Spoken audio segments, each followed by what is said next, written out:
अगर आप भी चाहते हैं SPM म्यूजिक की वीडियो आप तक पहुंचे तो लाल बटन को दबाकर चैनल को सब्सक्राइब करें और साथ में बेल आइकन को दबाना ना भूलें।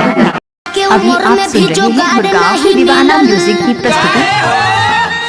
18 के उम्र में भी जुगाड़ नहीं सावन भाई अपना बजा दीजिए जी। सावन राज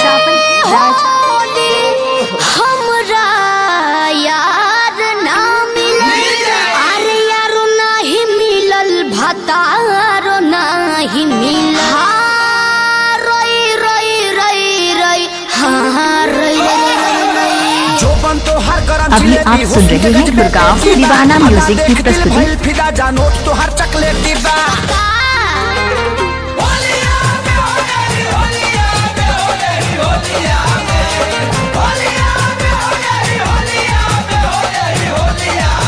अरे यादव जी के यादव जी के, अरे यादव जी के सही बनाई लीजिए यही होलिया में जी।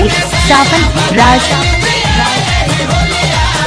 जितना मन पर रंग डालवाई लीजिए अपना चोलिया में।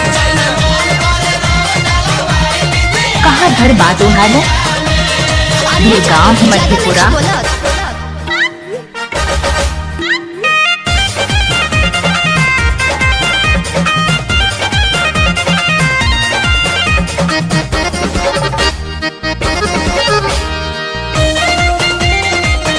इलाका किसी का भी हो धमाका दीजिए सावन राज का ही होगा। कोई से मानली भातार के करो एक दिन के खातिर ना चुप रहो बोलो। अभी आप सुन रहे हैं गुड़गांव दीवाना म्यूजिक की प्रस्तुति। अरे सब बुझता नहीं हो नाही परम विश्वास हम बात में ना केहू के आई बहो। डिमांड रही जान सब हम मिल के हम तो हर पुराई हो। अच्छा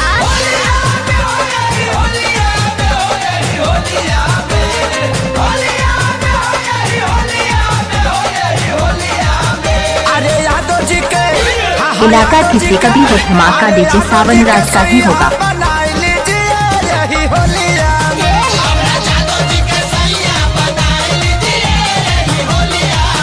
जितना मन करे रंग डालवाई लीजिए अपना चोलिया में।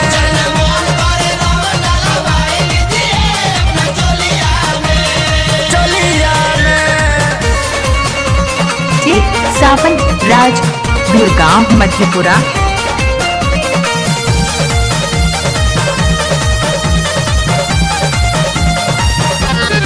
सुन चंदन यदुवंशी पीछा पड़ गहिल हो।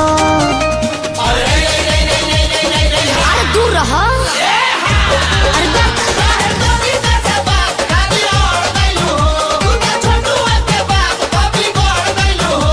तो का चाहता रहो हसु बनिए दादा हम आके खेसारी के बस्ती हो। नाच ठुमका लगा के तू कहला विवेक संग मस्ती हो।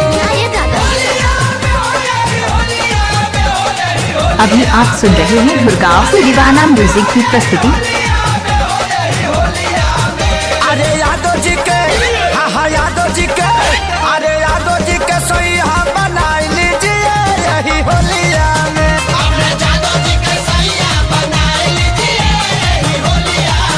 जितना मन पर रंग डालवाई लीजिए अपना चोलिया में। जी। सावन राज मोबाइल नंबर 620087 8922।